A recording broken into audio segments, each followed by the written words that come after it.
본격적인 공시메이트 진행에 앞서서 노란톡 오픈 채팅방 입장 방법 소개해드리도록 하겠습니다.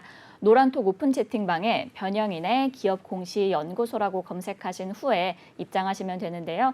공시 관련해서 각종 질문 남겨주시면 제 옆에 계신 변형인 대표님께서 친절하고 빠르게 답변 도와드리도록 하겠습니다. 그럼 오늘의 첫 번째 기업 살펴보겠습니다. 오늘의 첫 번째 기업은 LG전자입니다.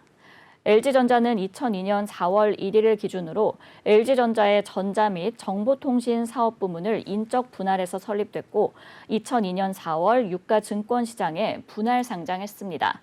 LG전자 및 종속회사는 가정용 생활가전, 영상기기 및 멀티미디어 제품, 차량 통신용 제품, 모니터, PC, 태양광 패널 등의 제조 및 판매를 영위하고 있습니다.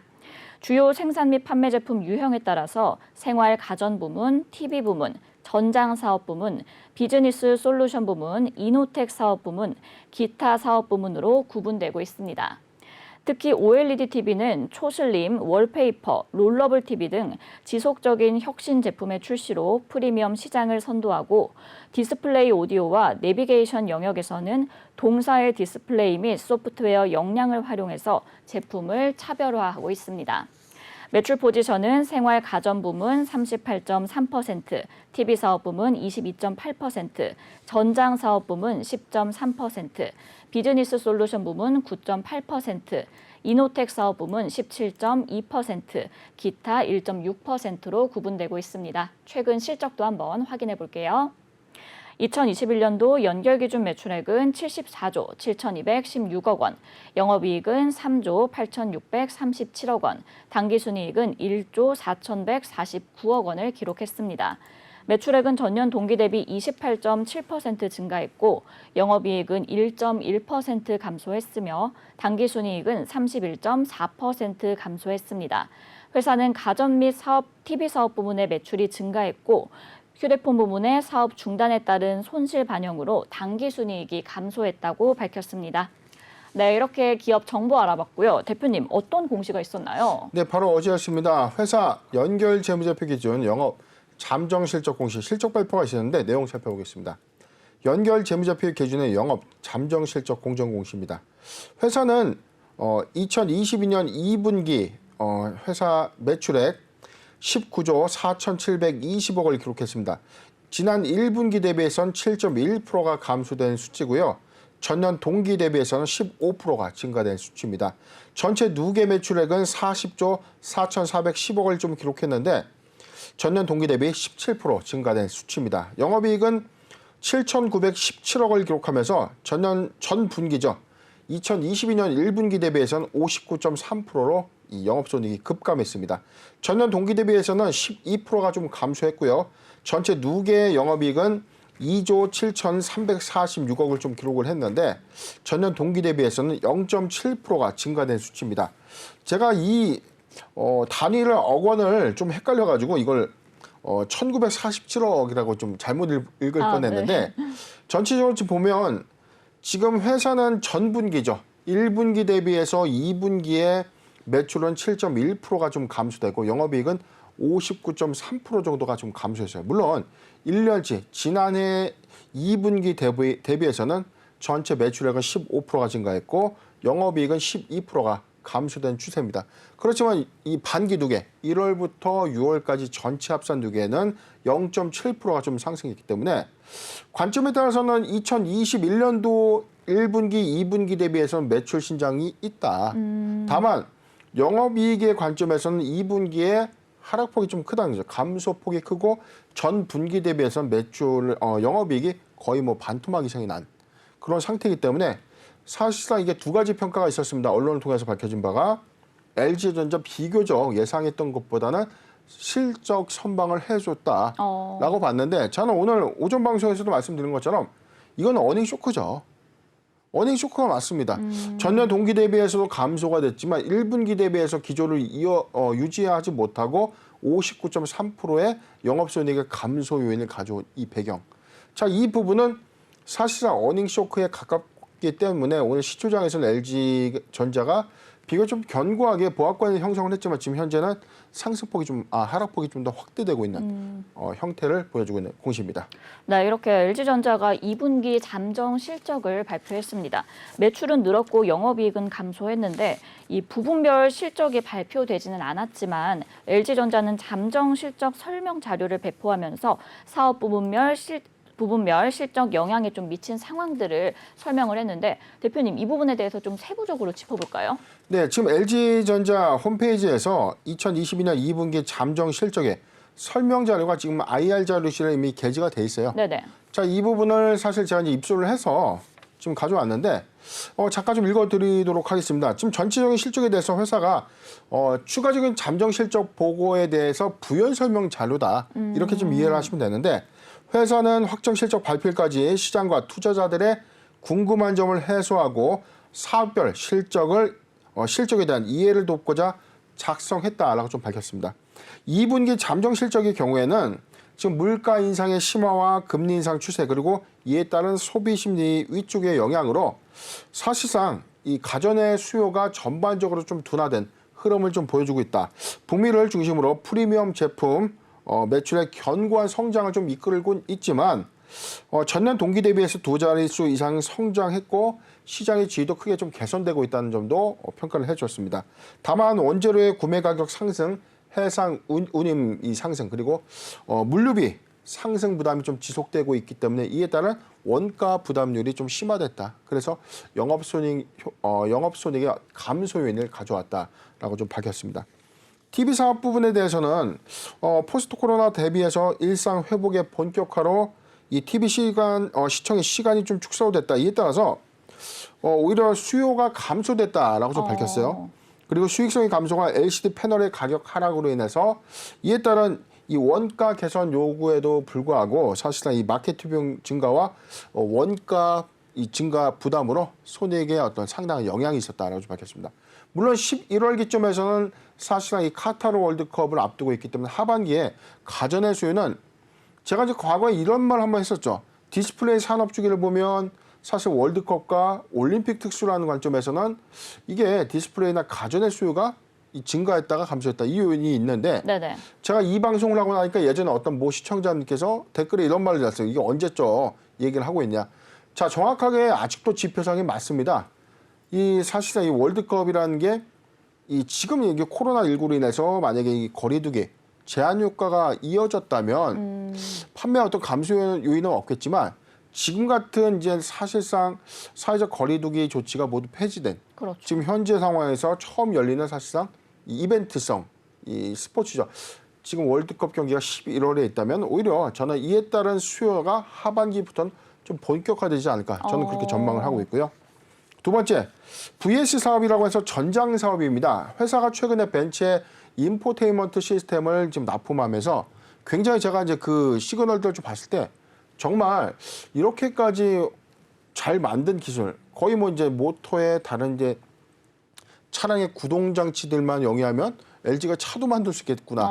그런 생각을 할 정도로 너무 감명 깊게 봤던 이 기술이었습니다. 네네. 지금 이 전장 사업 부분은 차량용 반도체 부분에 이 수급 불안정으로 인해서 이 완성차 업체의 생산 차질 부분이 있었죠. 그런데 최근에 긍정적인 뉴스가 있었습니다. 수급이 다소 좀 완화됐기 때문에 10개월 넘게 걸려서 출고가 지연됐던 이런 차량의 경우 5개월로 좀 단축될 수 있다는 어떤 전망들은 사실상 이 전장 사업 부분의 하반기 실적을 호조로 좀 예상할 수 있는 긍정적인 시그널로 좀 작용되고 있고 회사는 수익성 또한 매출 증가 효과 그리고 지속적인 원가 구조의 개선으로 전장 사업 부분이 흑자로 전환된 상황이 돼서 설명을 했습니다. 마지막 BS 사업은 비즈니스 솔루션 사업입니다. 지난 2022년 2월 23일 회사가 공시한 것처럼 경쟁 심화에 따라서 적자 누적으로 이 태양광 패널 사업을 전격 중단한 바가 있었죠.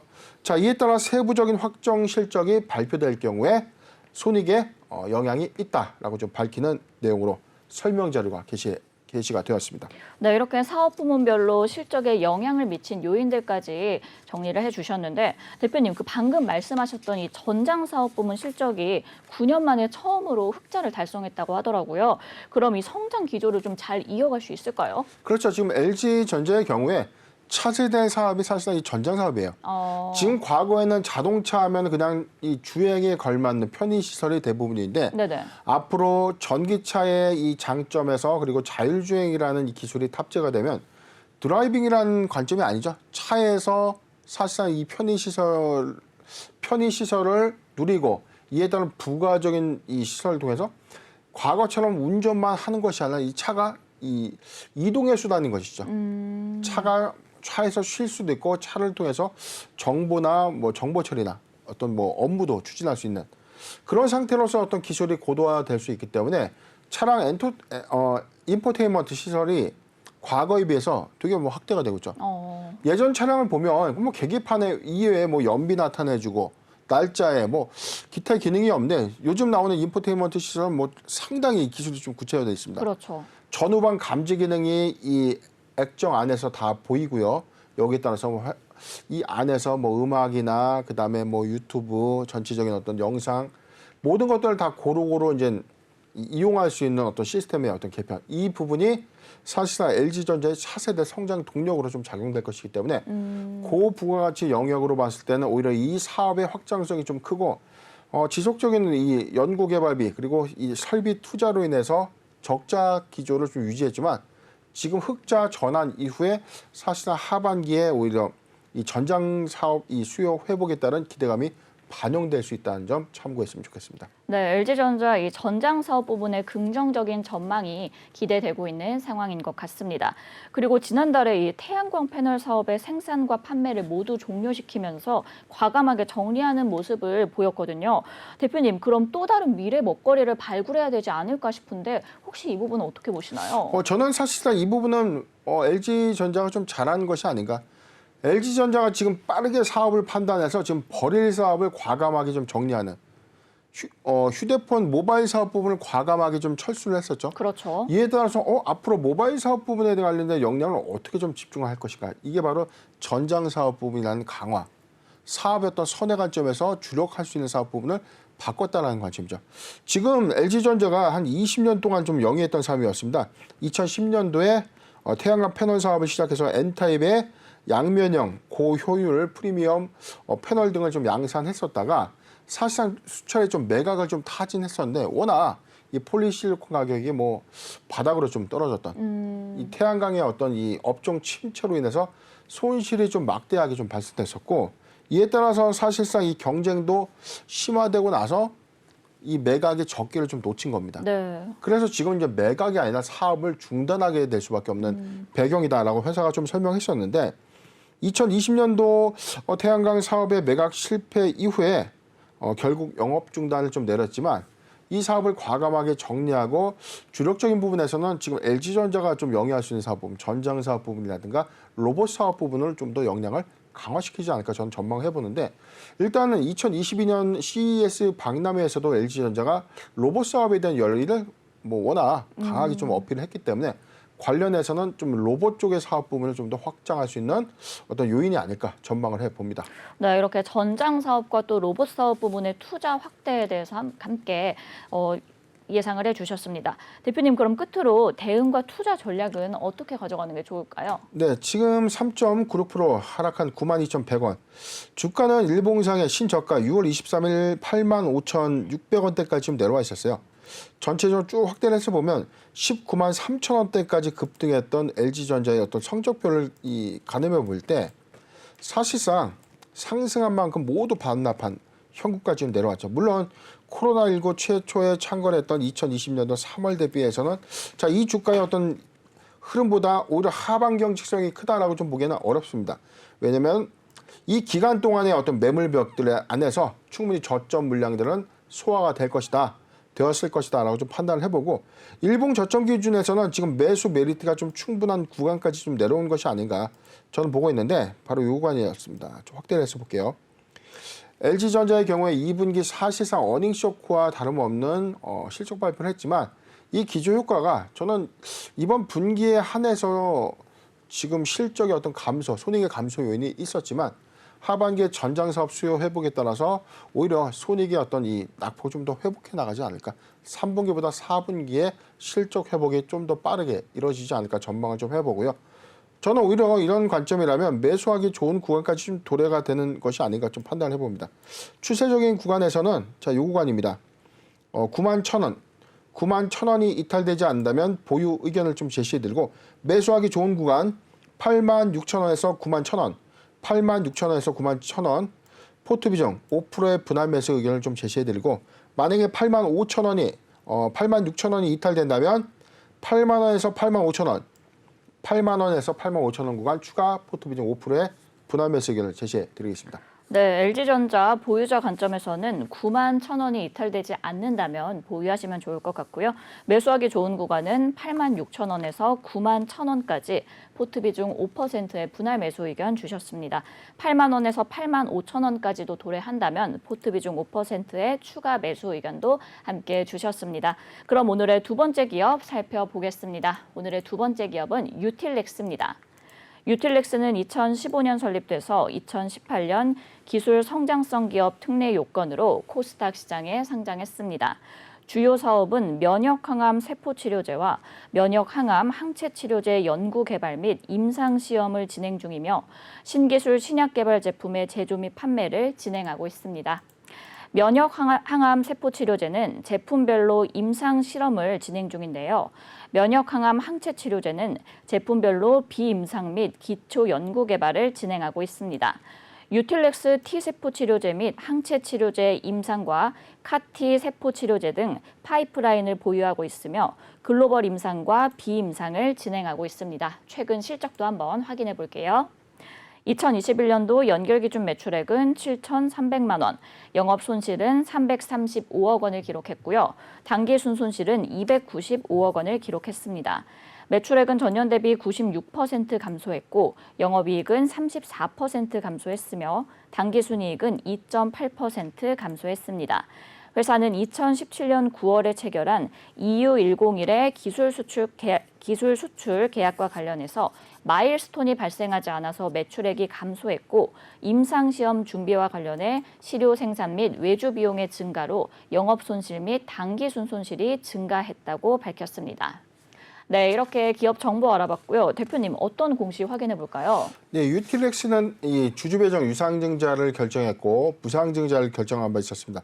일단은 뭐 당근과 채찍을 좀 같이 준 셈이다라고 좀 평가를 했었는데 네네. 회사는 임상 시험 자금을 조달하기 위해서 주주 배정 후 실권주 일반 공모 방식의 유상증자를 먼저 결정했고요. 이에 따라서 추가적인 무상증자까지 좀 결정을 했었는데 7월 4일에 납입 결과 공시가 있었고 최종 공시 내역까지 좀 같이 볼 텐데 먼저 7월 4일자 공시 보도록 하겠습니다. 회사는 주주 배정 유상증자를 결정했는데 주주 배정이라는 것은 회사의 주주들에게 청약의 우선권을 주는 것입니다. 먼저 청약을 하세요. 청약의 기회를 드리겠습니다. 라고 좀 이야기를 했고요. 전체 700만 주의 주식, 발행 예정 주식이 700만 주였는데 청약이 100% 청약에는 좀 실패를 했었습니다. 청약률은 76.4%, 535만 759주가 청약이 됐고 이에 따라서 청약되지 않은 미청약 물량은 일반 대중에게 청약을 실시를 하게 되었는데 일반 공모 청약에 대한 결과도 보도록 하겠습니다. 7월 7일 회사는 일반 공모 유상증자 청약에 대한 결과가 있었는데 전체 700만 주 이외에 잔여 물량이 있었죠. 자, 하단 내용 보도록 하겠습니다.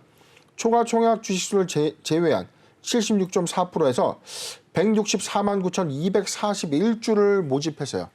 164만 9,241주를 일반 대중한테 모집하려고 청약을 딱 시작했는데 무려 청약률이 1241.19대 1. 지금 막대한 이 수요가 좀 물린 겁니다. 전체 청약 주식수는 8,153만 2,314주가 좀 몰리면서 지금 안분 배분을 해야 되기 때문에 지금 보면은 청약률은 4,943.63%에 해당되는 이 일반 공모 청약 주식수가 좀 몰렸다라고 공시를 좀 했기 때문에 좀 다소 좀 의아한 상황이 됐죠.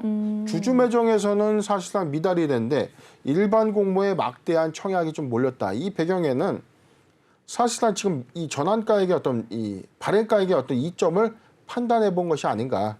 지금 회사는 1차 발행가액이 10,050원이었어요. 네네. 그런데 지금 이 주가 하락에 따른 최종 발행가액을 좀 산정을 해보니까 7,370원으로 이 발행가액이 좀 확정이 된 거죠.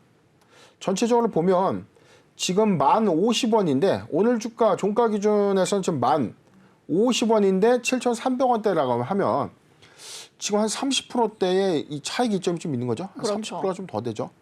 자, 그렇기 때문에 이게 투자자로 하여금 사실상 어떤 이 메리트로 좀 작용된 것이 아닌가.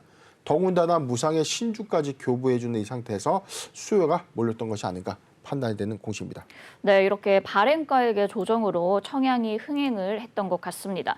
그런데 이 조달 금액이 기존 계획보다 감소를 했거든요. 신주 발행가액이 최초 계획보다 이제 낮아짐에 따라서 운영 자금이 866억 원에서 415억 9천만 원으로 이제 줄어들었는데 그렇다면 좀 운영 계획에 차질이 생기진 않을까요? 네, 당연히 좀 차질 낼 수밖에 없죠. 그런데 이게 좀 굉장히 좀 아이러니한 부분이 있었어요. 네네. 최근에 이 코스닥 상장사 한탑의 경우에서는 일반 공모 유상증자를 진행했는데 오히려 주가가 올라가면서 확정 발행가액이 높아졌습니다. 그래서 회사가 조달하고자 하는 자금보다 들어온 자금이 더 많아졌어요. 자, 그런 케이스도 있지만 반대로 지수 급락으로 인해서 1차 발행 예정가액보다 하회하는 최종 발행가액 확정은 사실상 우리 이제 유틸렉스의 입장에서 지금 준비되어 있는 이 계획대로 이제 잡혀 있는 자금 스케줄들이 상당히 좀 꼬였을 가능성이 크죠. 지금 사실 괴리를 관점에서 많은 부분이 솔직히 좀 이 감소됐다고 봐야 되는 것이 맞거든요. 네네. 그럼에도 불구하고 지금 유상증자의 100% 청약을 모두 다 이뤄냈기 때문에 이 부분은 다소 좀 안도할 만한 요인은 맞지만 기업의 입장에서 굉장히 안타까운 부분이 바로 이겁니다. 어차피 환금성의 제약을 주가 가치의 희석이 좀 불가피한 요건이라면 그래도 투자 금액이라도 많이 들어와 주는 게 좋은 것이죠. 그래서 상대적으로 한탑을 제가 좀 비교 삼았던 것은 1차 예정 발행가액보다 확정 발행가액이 올라가는 케이스도 있을 때 이런 경우에서는 회사가 예상치 못한 추가적인 자금을 확보할 수 있는 어떤 이점도 있지만 반대로 지금 유틸렉스처럼 계획에 좀 차질이 발생할 수밖에 없는 확정 발행가액의 감소는 회사가 추진하고자 하는 어떤 자금 이 조달 계획에 다소 좀 차질이 좀 발생하지 않을까 우려가 좀 됩니다. 네, 이어서 또 한번 살펴보겠습니다.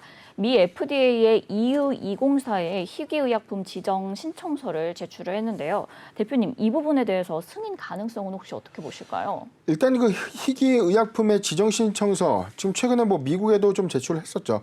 EU204 이 회사 파이프라인입니다. 네네. 전체적인 부분에서는 지금 T세포를 발현을 유도하는 면역 항암제다라고 좀 밝혔는데 이 부분이 사실상 이 희귀 질환 치료제로서의 어떤 품목 허가 신청이 만약에 되면 이 장점이 있습니다. 지금 이 관련된 이 세금도 좀 면제가 되고요. 일종의 어떤 이 자금도 좀 지원받을 수 있는 어떤 이점이 있는데 임상 시험 기간 동안의 세금의 면제 혜택과 연구 보조금을 지급받을 수 있는 혜택까지 좀 부여될 수 있기 때문에 이 부분이 좀 진행이 좀 된다는 것은 희귀 질환에 대해서는 그래도 치료 효과가 있다는 것을 부분적으로 좀 반증해주는 효과라는 것이죠. 물론 정식 시판허가는 임상 3상의 유의적인 효과까지 다 검증을 한 이후에 좀 지정이 되겠지만 그래도 1차적인 판단에서는 지금 임상 1상, 임상 2상을 진입하는 관점에서 유의적인 효과, 희귀질환 치료제로서의 어떤 상위 효과가 좀 있다면 긍정적인 요인이 좀 작용된다면 이를 승인해 줄 가능성이 있는데 물론 이 부분이 제출했다고 해서 승인을 의미하는 것은 아닙니다. 그렇죠. 만약에 최종 승인이 된다면 이 부분은 단기 모멘텀으로 작용되지 않을까 전망을 해봅니다. 네, 이어서 실적도 한번 확인해 보겠습니다. 실적 현재 적자를 지속 중인 상태인데요. 이 턴어라운드 할 만한 좀 요소가 필요할 것 같은데 올해 실적 전망은 어떻게 보시나요? 네, 사실상 뭐 실적을 좀 기대해서는 안 되는 것이죠. 지금 잠깐 내용을 볼게요. 지금 분기 보고서 내용을 좀 볼 텐데 최근 분기 보고서가 5월 15일 정도에 제출이 됐을 것이니까요. 네. 자, 2번 항목 보도록 하겠습니다. 네, 여기 있네요. 지금 이거 수정해가지고 내용을 보겠습니다. 연결 재무제표 지금 내용을 보면 회사의 매출액은 지금 2,200만 원에 불과하죠. 지금 기술 성장성 특례 상장을 했기 때문에 사실상 이 매출액을 우리가 기인해서 판단하는 것은 좀 적합하지 않습니다. 신약을 개발하고 있는 이 회사의 관점에서는 실적의 어떤 증감폭을 좀 가져가는 것이 중요한 게 아니라 네네. 현재 개발하고 있는 이 파이프라인이 어느 정도 기술에 좀 도달됐을 때 글로벌 제약사들로부터 기술 이전 효과가 돼서 매출액이 쉐어되는 조건 또는 이 의약품의 정식 시판 허가 또는 이 품목 허가를 통해서 유통이 되는 관점에서 수익성이 좀 제고된 효과가 있기 때문에 이 이전까지는 연구개발비가 지속적으로 좀 들어갈 수밖에 없죠. 지금 영업손실은 85억을 좀 기록했고 단기 순손실 84억. 이게 대체적으로는 지금 연구개발비가 지속적으로 좀 들어가고 있는 과정이다. 그래서 이번에 조달되는 자금 역시 임상비용으로 사용한다라고 좀 회사가 좀 밝힌 만큼 위적인 결론치에 도달한다면 이 라이선스 아웃, 즉 기술 이전을 통해서 회사가 수익성을 좀 제고해 나가지 않을까 전망을 해 보겠습니다. 네, 그럼 끝으로 이제 대응과 투자 전략까지 부탁드릴게요.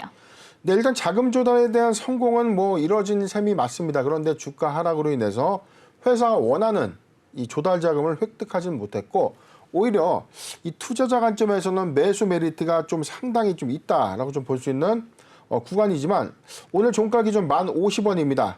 신주가 유통되는 시점에 현 주가 이상에서 유지가 된다면 단기 주가 가치의 희석은 좀 불가피하죠.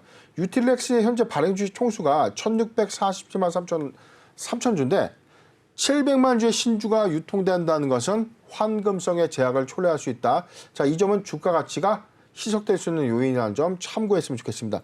보유자 관점에서는 지금 영역별로 지금 배정 단가를 다 고려해서 상장일 전에 비중을 좀 줄이는 이후의 전략이 좀 유효해 보이고 신규종 매수 관점에서는 애석하지만 지금의 시점보다는 신주 유통 이후에 충분한 조정기를 거치고 난 이후에 매수해도 좀 늦지 않다. 주가는 바닥권 영역이 있기 때문에 매수하기 좋은 구간은 맞습니다. 그런데 700만 주의 신주 유통은 사실상 또 추가적인 부담으로 좀 작용될 수 있다는 점이죠. 장기적 관점에서 이 회사의 파이프라인에 대한 기대감을 좀 더 수반해서 가져가는 보유자 관점의 전략이라면 8,500원, 8,500원이 이탈되지 않으면 보유 의견을 지시해 드리겠습니다. 네, 이렇게 유틸렉스 8,500원이 이탈되지 않는다면 보유하시면 좋을 것 같고요. 신규 매수는 이 신주 유통 이후에 좀 상황을 지켜보고 매수하시는 게 좋을 것 같습니다.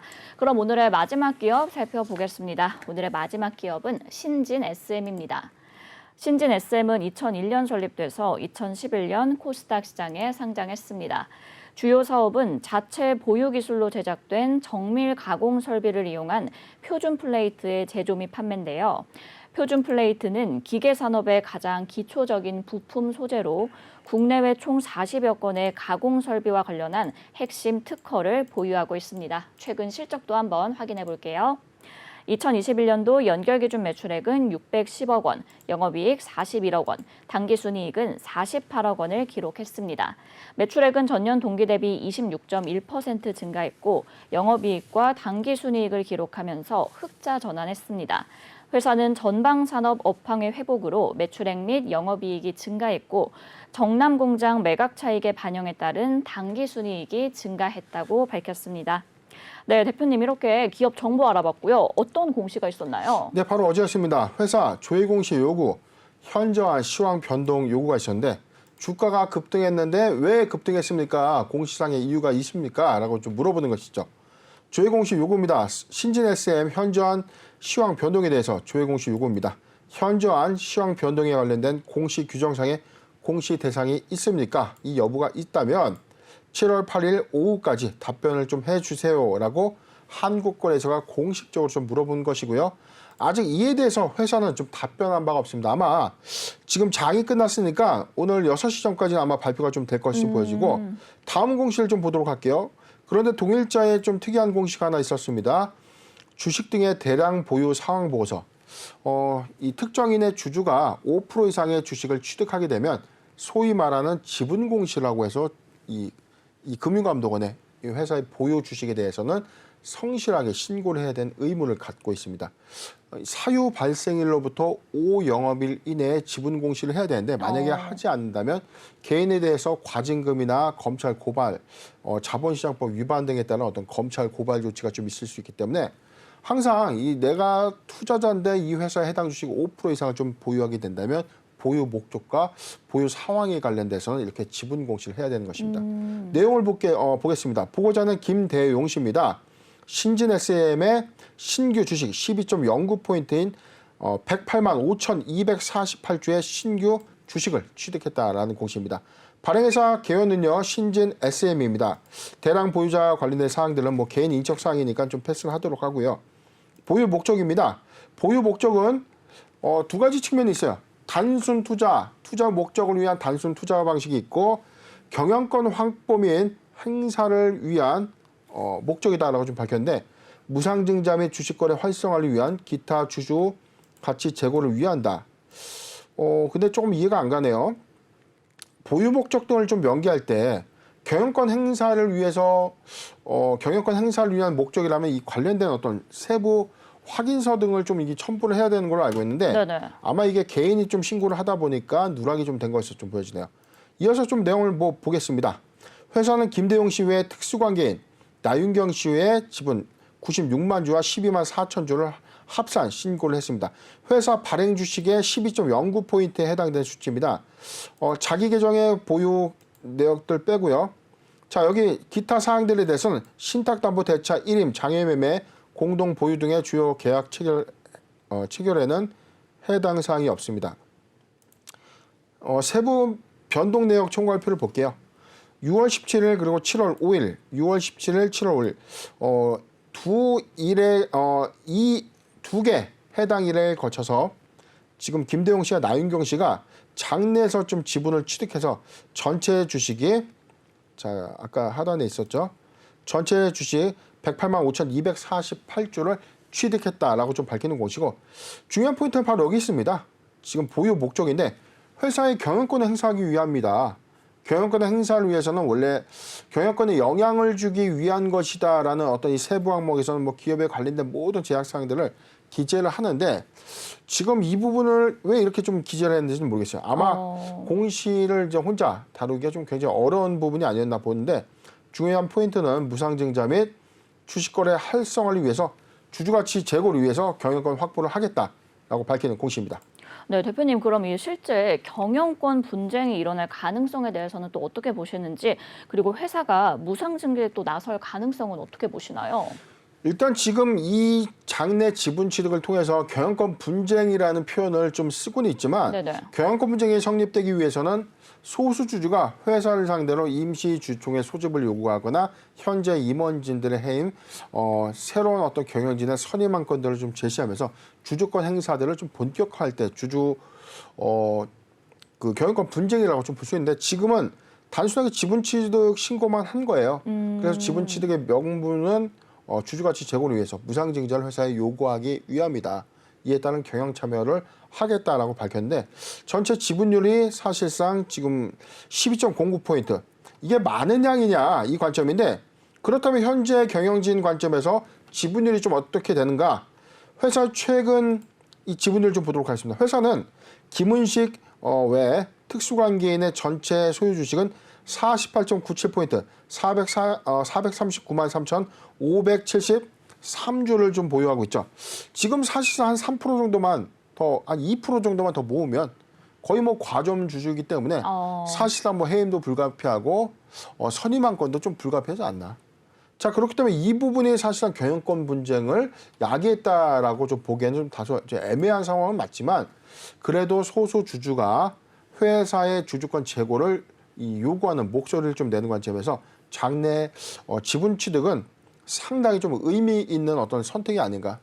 그런데 지금 무상증자에 대한 요구, 회사에 단순하게 요 메시지로만 한 것이 아니라 저라면 만약에 내용 증명을 통해서 나는 주요 주주고 지금 이렇게 해서 지분 신고를 했고 이 주주가치 제고를 위해서 무상증자를 요청합니다. 라고 좀 내용 증명을 좀 보냈을 가능성도 있을 텐데 물론 아직 조회공시 요구에 대한 답변이 없었기 때문에 한간에서는 조회공시 요구 답변에 대해서 회사는 뭐 중요 정보 없다 네. 정도로만 뭐 코멘트 되지 않을까. 만약에 실질적인 어떤 주주가치를 좀 제고하기 위한 무상증자를 좀 검토한다면 회사가 여러 루트에 대한 어떤 답변이 어찌되었던 간에 오늘 답변이 좀 나오지 않을까 전망을 해봅니다. 네, 일단 뭐 경영권 분쟁까지 일어날 가능성은 적다라고 정리를 해주셨습니다. 이 주가가 급격하게 상승을 했는데 대표님 그럼 끝으로 대응 전략까지 부탁드릴게요. 네, 오늘 사실상 15.9포인트 지금 하락, 급락했죠. 1050원인데 지금 사실 보면 최근에 이 기대감들이 장내 매수에 관련된 어떤 이 풍문들. 근데 이게 시장에 사실상 이 풍문이 돌았어요. 소수주주 슈퍼게이미가 경영권 분쟁을 야기해서 회사의 무상증자를 한다더라 이런 관련 찌라시가 너무 돌았어요. 네네. 그래서 한간에 제가 확인해본 모 데이터 안테나를 통해서 확인해봤을 때는 지금 사실상 이 의도가 이 과연 이게 공정성 갖고 있느냐 이런 이 측면도 있는데 저는 사실상 회사의 명분 없는 실리 싸움에 회사가 답을 해줄 이유는 없다고 보지만 소수주주의 요구에 대해서는 그래도 한 번쯤 회사 차원의 검토가 좀 필요한 것이 아닌가 좀 전망을 해봅니다. 보유자 관점에서 영역은 8,400원이 이탈되지 않는 보유 의견을 좀 제시해드리고 신규적 매수 관점에서는 다소 좀 리스크한 구간이기 때문에 의견 표명을 하지 않겠습니다.